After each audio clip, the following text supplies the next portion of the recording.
어떤 신학자가 은혜에 대해서 이런 말을 했습니다. 은혜는 위험하다, 이런 말을 했어요.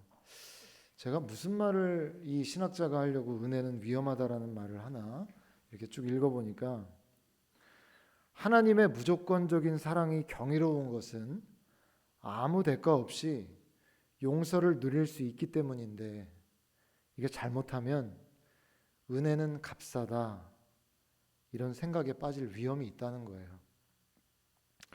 오늘 우리가 나누게 될 이 속건제 제사는 우리가 은혜가 값싸다라는 잘못된 믿음에 빠지지 않도록 우리를 지켜주는 그런 내용입니다.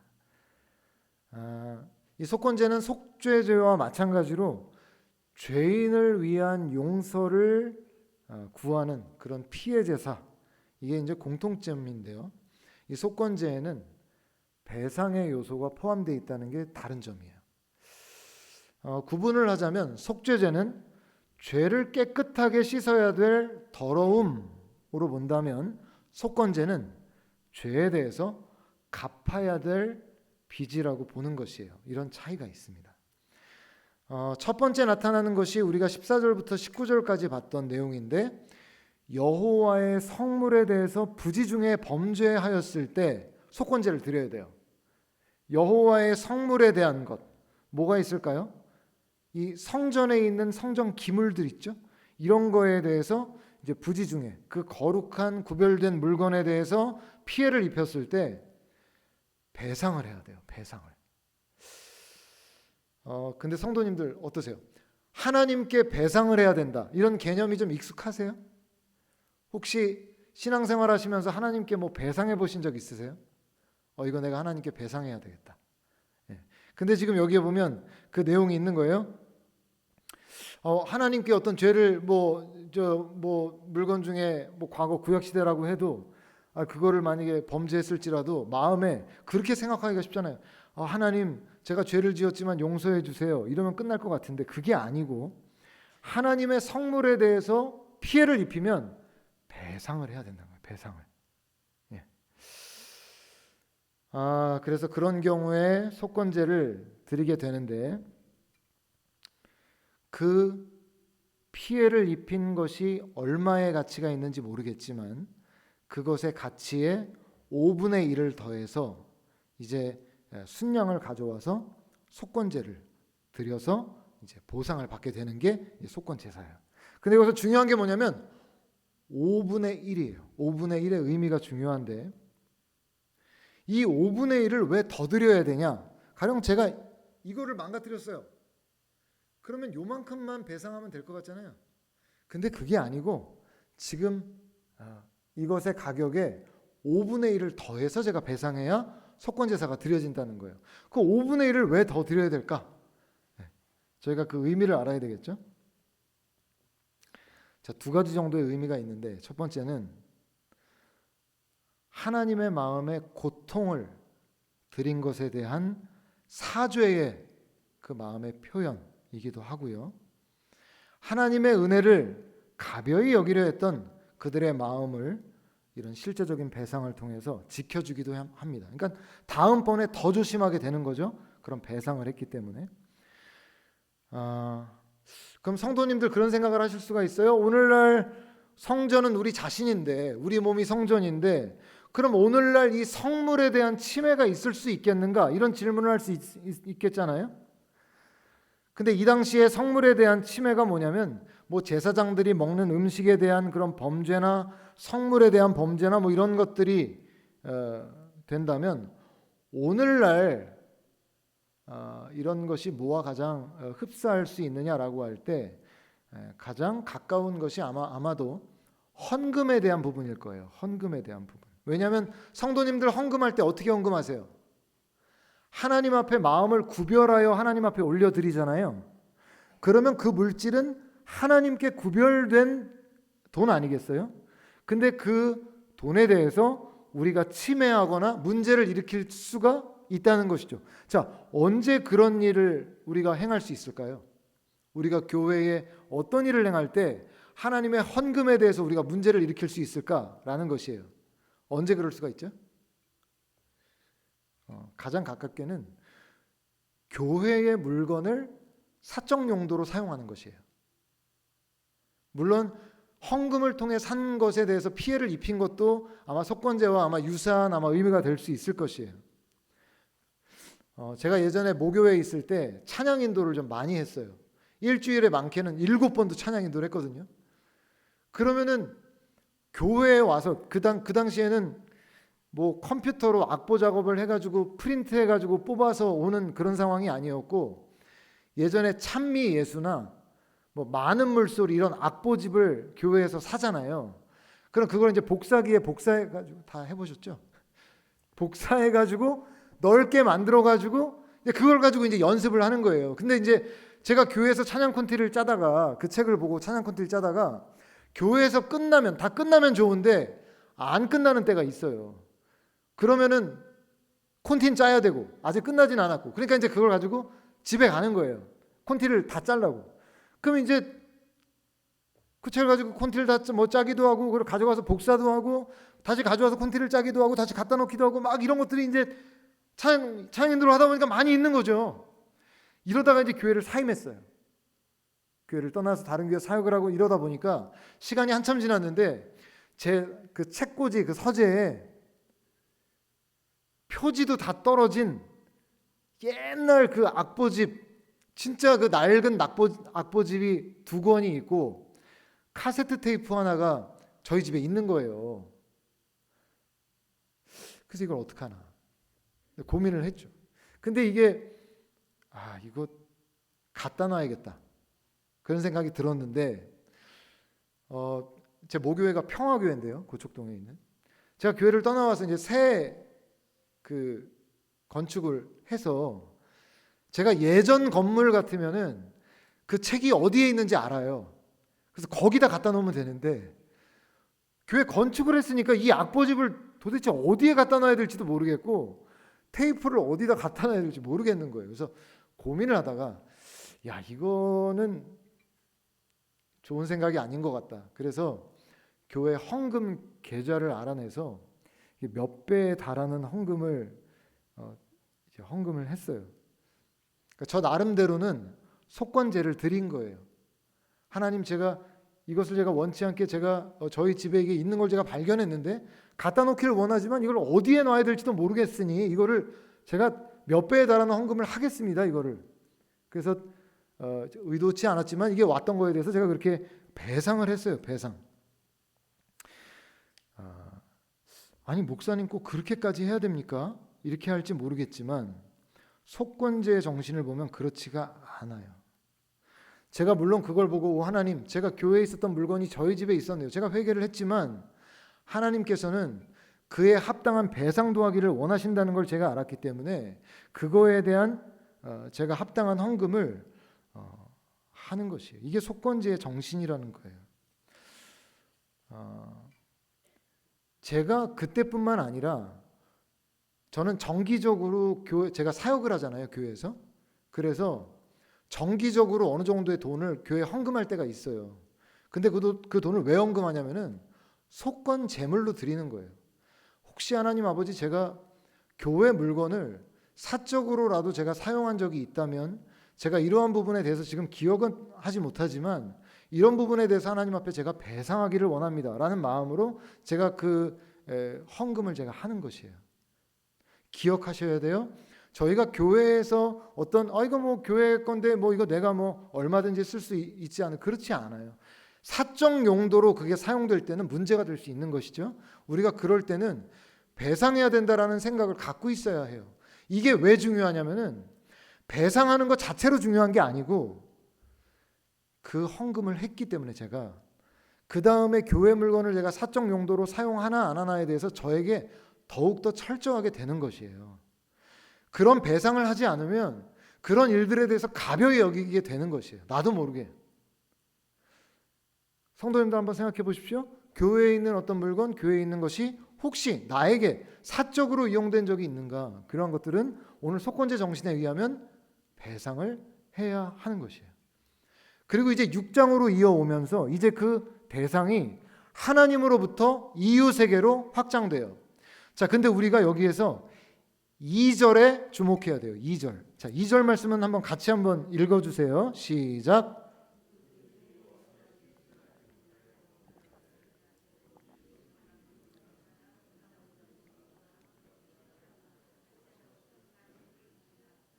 자, 성도님들 잘 보세요. 여기서 중요한 게 뭐냐면 이웃에게 죄를 범한 것인데 그걸 2절 앞에 뭐라고 말씀하고 있는가 하니까 여호와께 신실하지 못하여 범죄하였다. 이렇게 말해요.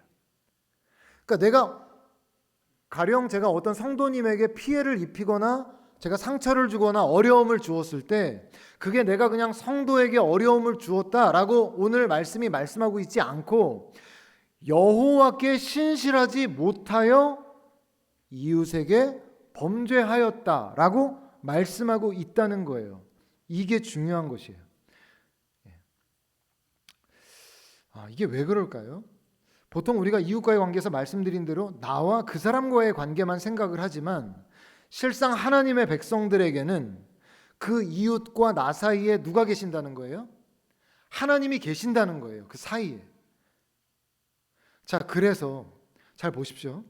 예수님을 믿고 나서 우리가 가장 크게 달라지는 게 뭐죠? 예전엔 나와 그 사람만 있었는데 이제 보니까 내 앞에 나와 그 사람 사이에 하나님 계신다는 것 우리가 늘 인식해야 된다는 것이에요. 이게 너무 중요한 사실이에요. 자, 2절과 3절 우리가 2절 방금 읽었지만 2절부터 3절 다시 한 번만 읽어주시죠. 시작. 누구든지 여호와께 신실하지 못하여 범죄하되 곧 이웃이 맡긴 물건이나 전당물을 속이거나 도둑질하거나 착취하고도 사실을 부인하거나 남의 잃은 물건을 줍고도 사실을 부인하여 거짓 맹세하는 등 사람이 이 모든 일 중에 하나라도 행하여 범죄하면, 자, 여기 이제 구체적인 행위가 나오죠. 자, 이웃의 물건을 제가 맡아 주었어요. 자, 이 물건이 이웃의 물건이에요. 제가 잠깐만 전 목사님 이거 일주일만 맡아 주세요 하고 제가 맡아 줬어요. 근데 보니까 너무 갖고 싶어요. 제가 그래서 이걸 제가 갖고 목사님 지난번에 맡겨놨던 그 리모컨 어디 갔어요? 미안해 잃어버렸어. 이렇게 말하는 것이에요. 갖고 싶으니까.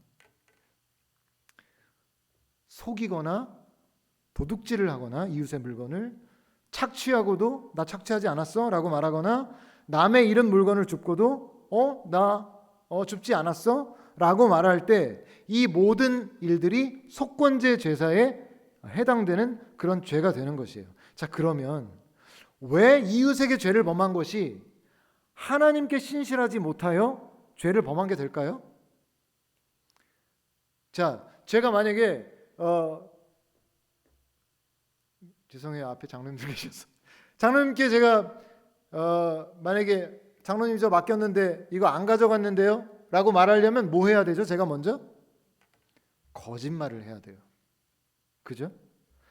제가 이웃에게 거짓말하기에 앞서서 내 마음에 내가 저분에게 거짓말해야지 라고 하면서 하나님께서 저에게 거짓말하지 말라라는 계명을 어기는 것이죠. 먼저 그 계명을 어겨야 제가 이웃에게 거짓말을 할 수 있는 것이에요.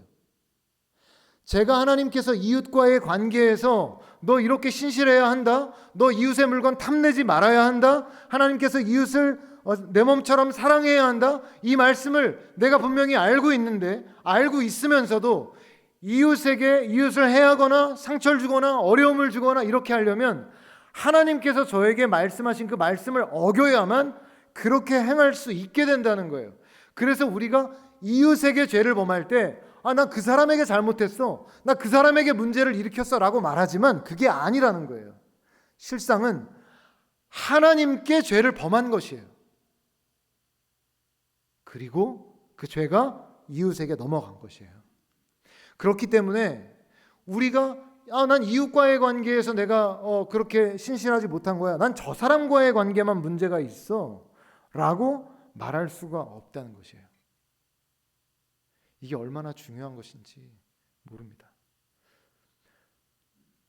정말 중요한 게 뭐냐면요, 그러면 이런 경우에 어떻게 속건제를 드려야 되냐, 그게 참 중요해요. 왜냐하면 이걸 배상할 때 어떻게 그럼 돌려놓아야 하는가. 자, 여기서 중요한 게 뭐냐면 선배상, 배상을 먼저 이웃에게 하고 후 제사. 이게 순서예요. 속건제는. 제가 장로님의 리모컨을 제가 훔쳤어요. 가져갔어요. 그러면 제가 이걸 하나님 앞에 해결을 받고 싶잖아요. 그럼 어떻게 해야 되냐면 이걸 돌려드린 다음에 이거의 값의 5분의 1을 더 드려야 돼요. 그런 다음에 저는 하나님 앞에 속건 제사로 나아가는 것이에요. 선 배상을 하고 후 제사를 드려야 되는 게 이 속건제의 순서예요. 근데 자 보세요. 물건은 여전히 내가 갖고 싶으니까 갖고 있어요. 없다고 거짓말해놓고 제가 하나님 앞에 나가요. 왜냐하면 죄책감이 드니까. 제가 죄책감이 드니까 하나님 아버지, 제가 장로님의 리모컨을 제가 훔친 걸 용서해 주십시오 라고 이렇게 하나님 앞에 가서 회개를 하는 거예요. 그러면 이 사람은 하나님 앞에서 그 리모컨을 훔친 죄를 정말 가슴 아파해서 회개하는 게 아니고, 그럼 그 사람은 회개를 왜 할까요? 자기 마음에 죄책감이 드니까 죄책감을 해소하기 위해서 자기 마음 편하자고 회개 기도를 이용할 뿐인 것이에요. 그러면 이 속건제 정신에 의하면 그런 회개 기도를 하나님께서 받아주실 리가 있을까요? 없을까요? 없는 것이에요. 그건 안 되는 것이에요. 순서가 잘못됐어요. 순서가 뭐라고요? 이웃에게 해를 입힌 것을 먼저 배상하고 하나님 앞에 용서를 구해야 속건제가 딱 마무리가 되는 것이에요. 자 보세요. 그게 나와요. 3절 끝에 그렇게 범죄하면, 4절과 5절을 볼까요? 4절 5절 읽어보겠습니다. 시작.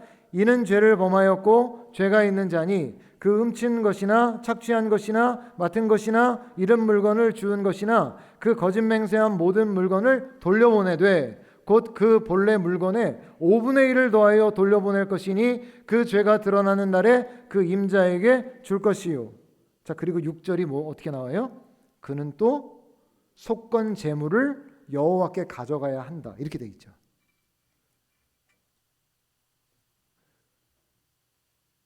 자, 성도님들, 이게 얼마나 중요한지.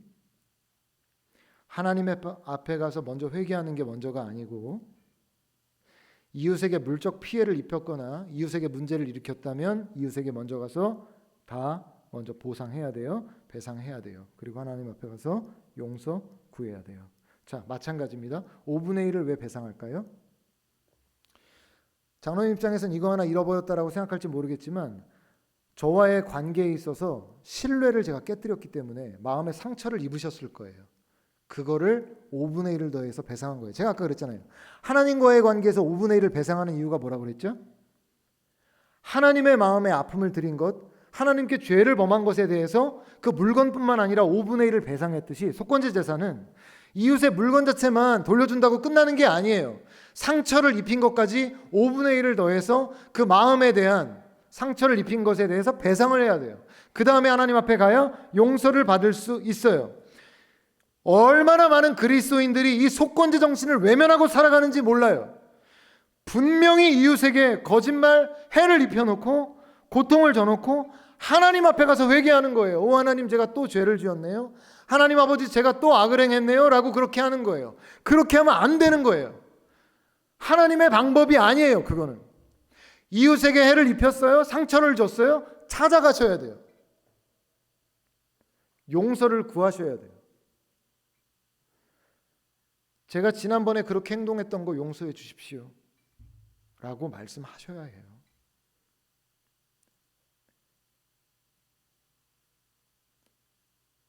거짓말했습니다, 용서해 주십시오 라고 말하셔야 돼요.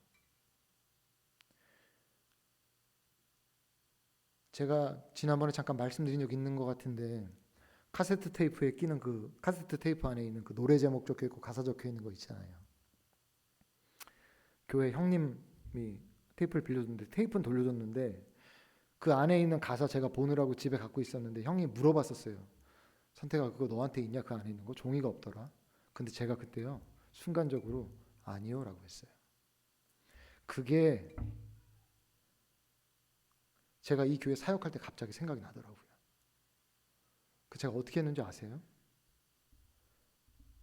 연락 안 하는 형님이거든요. 연락 안 한 지가 정말 오래됐거든요. 오랜만에 전화했어요. 너 웬일이냐고. 형, 저 드릴 말씀이 있어서. 왜 그러냐고. 형, 예전에 형님 저한테 그 카세트 테이프 안에 있는 종이 그거 너한테 있느냐고 저한테 물어보신 적이 있어요. 기억하세요? 그게 언제 쪽 일인데 내가 그걸 기억하냐. 형, 제가 그때 제가 갖고 있었는데 아니라고 거짓말했어요. 형님, 저 용서해 주세요. 제가 그때 목사였어요. 그때 44살인가 그랬죠.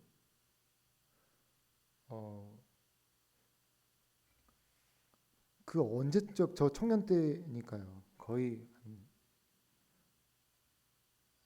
17년, 8년 된 거짓말에 대해서 형님 용서해 주세요. 죄송합니다. 그랬더니 형님이 어쩔 줄 몰라 하면서 왜 그러냐. 나는 그거 기억도 못하고 있는데 왜 그러냐. 하나님 앞에서 정리한 거예요. 저는. 그리스도인들이 이웃에게 아픔 주고 상처 주고 하나님 앞에 가서 용서해 주세요 라고 해요. 과거에 밀양이라는 영화가 그것을 꼬집은 것이에요. 아들을 유괴해서 살인한 살인자를 용서하기 위해서 면회를 갔어요. 전도연 씨가 나왔죠. 진짜 어려운 마음을 먹고 하나님 용서할게요. 갔더니 천사 같은 얼굴을 하고 난 하나님 앞에 용서받았으니 난 자유합니다라고 말하죠. 전도연 씨가 가슴 치면서 막 분노에 휩싸이죠. 사람에게 지은 죄는 사람에게 용서받고 하나님께 지은 죄는 하나님께 용서받아야 되는데 사람에게 죄를 지어놓고 하나님께 용서를 받았다니 그 살인자가 해야 될 말이 뭐예요? 전도연 씨에게 무릎 꿇고 용서해 주십시오. 목사님 용서 안 해주면 어떡합니까? 용서를 받아줄 때까지 용서를 구해야죠. 용서를 받아줄 때까지 용서를 구해야죠. 그랬는데도 안 받는다면 어쩔 수 없죠. 나는 용서를 구했는데 그 사람이 안 받는다면 하나님은 그래도 내가 그분 앞에서 용서를 구한 거를 다 보셨을 거 아닙니까? 이제 공은 그분에게 넘어간 것이죠. 나는 정말 진심으로 용서를 구했다면. 이웃 사랑하기를 내 몸같이 해야 되는 우리 권사님 기도해 주셨지만은 이웃의 손해와 아픔에 대해서 그거 내 손해 내 아픔으로 느낄 수 있는 것이 우리 그리스도인들이어야 해요. 예수님께서 제자들에게 마태복음 55장 23절 24절에 이런 말씀을 하셨어요. 예물을 제단에 드리려다가 거기서 네 형제에게 원망 들을 만한 말이 그런 일이 있거든. 생각나거든. 예물을 제단 앞에 두고 넌 먼저 가서 형제와 화목하고 그 후에 와서 예물을 드리라는 것이에요. 예수님의 이 말씀은 속건제를 염두에 두고 하신 말씀이 분명해 보여요. 이웃과의 문제 있는데 네가 내 앞에 와서 예물 드린다고 나 기뻐하지 않겠다는 거예요. 삭개오도 왜 그랬죠? 삭개오가 많은 사람들의 돈을 착취했어요. 예수님과 같이 집에 같이 들어가 보니까 집에 모든 물건 다 쌓여있는 것들이 다 이웃들에게 착취해서 갖다 놓은 물건들이에요. 예수님과 그 공간 안에 있을 수가 없어요. 예수님이 없었을 때는 안 보였지만 예수님과 같이 집에 들어가 보니까 너무 마음에 처참한 거예요. 내가 이렇게 살았구나. 그게 보이는 거예요. 그래서 예수님께 고백한 거예요. 내가 재산의 절반이라도 주고 갚은 거, 내가 빼앗은 거 4배라도 내가 갚겠습니다라고 이렇게 말했던 이유가 뭐예요? 아는 거예요. 뭘 알까요?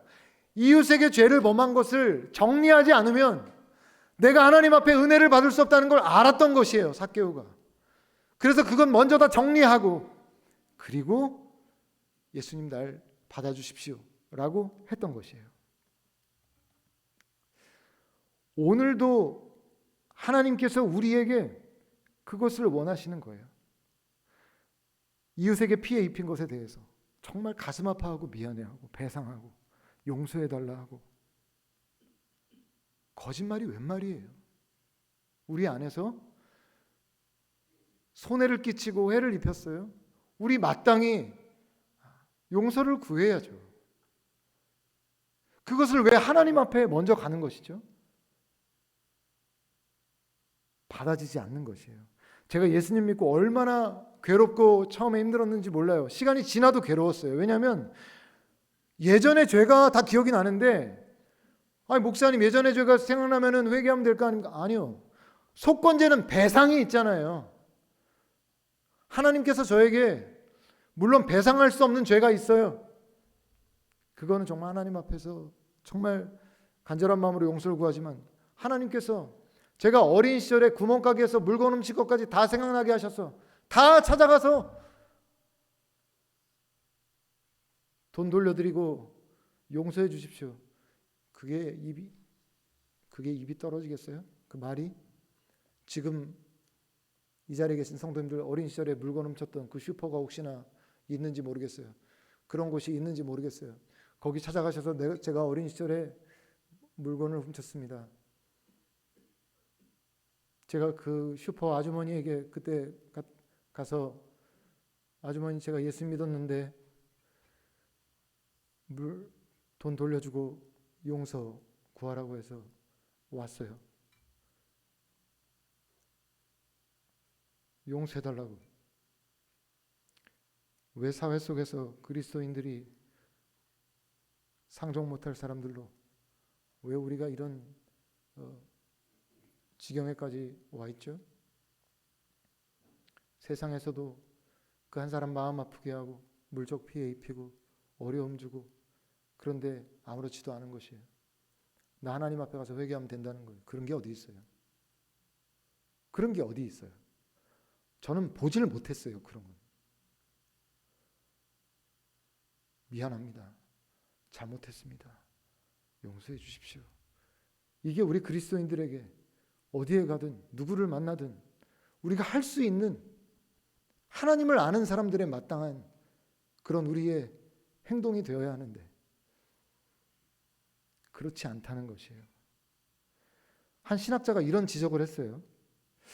누군가 하나님께서 얼마나 우리 예배에 실제로 하나님이 임재하실까 의문을 제기하면서, 하나님께서 임재하시지 않는, 그 예배 가운데 임재하시지 않는 이유가 무엇이겠는가라는 것이에요. 보통 우리가 예배 가운데 은혜가 있었을 때가 있고 뭐 없었을 때가 있을 수도 있는데, 예배가 없었어 라고 하면 어디에 가장 많은 포커스를 두시죠? 제가 오늘 설교를 하는데 목사님 설교를 잘 준비 안 하셨나 봐 뭐 이러실 수도 있고, 찬양팀이 찬양을 잘 못해서 내가 은혜를 못 받았어, 혹은 찬양대 은혜가 뭐 찬양 은혜가 되지 않았어, 뭐 공간이 뭐 좀 상황이 그랬어, 이런 이유들을 찾는다는 거예요. 근데 이 신학자가 이렇게 말해요. 분명히 그 모인 회중 중에 부정을 행하고 이웃에게 손해를 끼치고 보상해야 한다는 것을 알면서도 외면하고 가족들에 대한 의무를 다하지 않고 그저 교회에 와서 은혜를 구하기 때문이다. 속건제의 의미로 볼 때 하나님께서 그 예배 가운데 임재해 주실 수 있을지에 대해서 의문이라는 거예요. 참 합당한 지적이라고 생각해요. 나는 과연, 우리 모두는 과연 하나님 앞에서 정말 나의 이웃에게, 한 사람 한 사람에게 하나님 앞에서 그 한 사람을 대하고 그렇게 주 안에 그분을 존중하려고 하고, 혹시 그분의 마음에 상처를 드렸거나 어려움을 드렸을 때 정말 미안합니다, 제가 좀 실수했습니다, 이러고 하나님 앞에 가서 용서를 구하시는지, 아니면 밀양 영화에서처럼 이웃에게 쉽게 그런 일들을 행하고도 하나님 앞에 가서 하나님 용서해 주십시오 라고 하시는지, 오늘 이 속건제의 정신을 기억하시면서 우리 공동체가 더욱더 하나님 받으시기에 합당한 예배로, 삶의 모습으로 살아가실 수 있는 저희 모두가 되실 수 있기를 주님의 이름으로 축원드립니다. 기도하겠습니다.